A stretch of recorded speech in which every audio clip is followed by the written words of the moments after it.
Brexit deadline day is just weeks away now, and on Tuesday, March 12, or in the days before the House of Commons will meet to vote on Theresa May's withdrawal deal. Attorney General Geoffrey Cox and Brexit Secretary Stephen Barclay have been in Brussels negotiating the deal with the European chief negotiator Michel Barnier.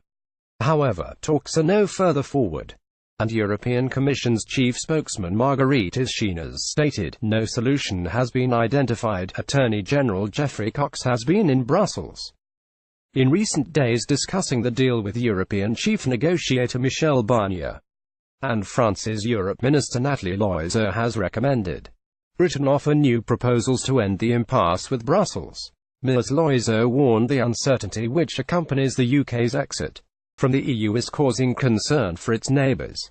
The French politician said, "Everything we are living through is unprecedented, and we clearly don't want to lecture." Read more. Pound to euro exchange rate. GBP EU are pushed back today. Brexit latest. Theresa May needs to stay strong as Brexit negotiations reach the final hour. Image Getty. But the clock is really ticking, and I do think it would have been better for people and businesses to live in more certainty than they are today. My feeling is that this is a historic moment and you have to live up to the moment. The Europe Minister is not the only one calling on the government to reconsider negotiations tactics, and from a logistical point of view, it seems the EU may be likely to budge if the UK seemed open to compromise.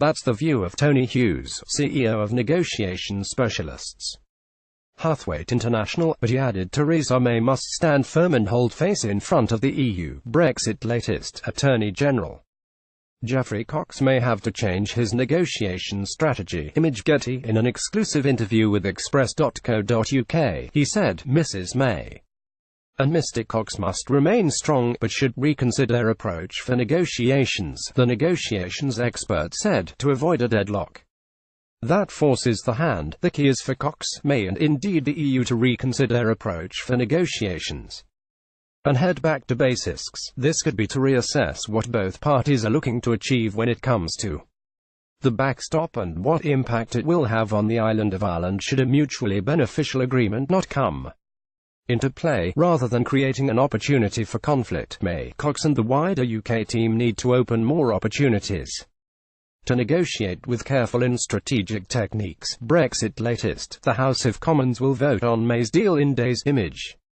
Despite the shortening time frame, and just days to go before the Prime Minister's deadline for a meaningful vote, until the deal is signed, negotiations remain open, says Mr. Hughes. Until the deal is signed, sealed and delivered, negotiations remain firmly on the table. The most crucial time for any negotiations is when they're close to being agreed and signed. This is when both parties will try and change the last-minute rule in their favor, hoping the looming deadline will encourage the other side to agree. Mrs. May and Mr. Cox must remain strong, not openly defeated when it comes to the UK's interests. Whether, after this weekend's revelations from Mr. Cox, it is too late to adopt that standpoint and make it work, only time will truly tell.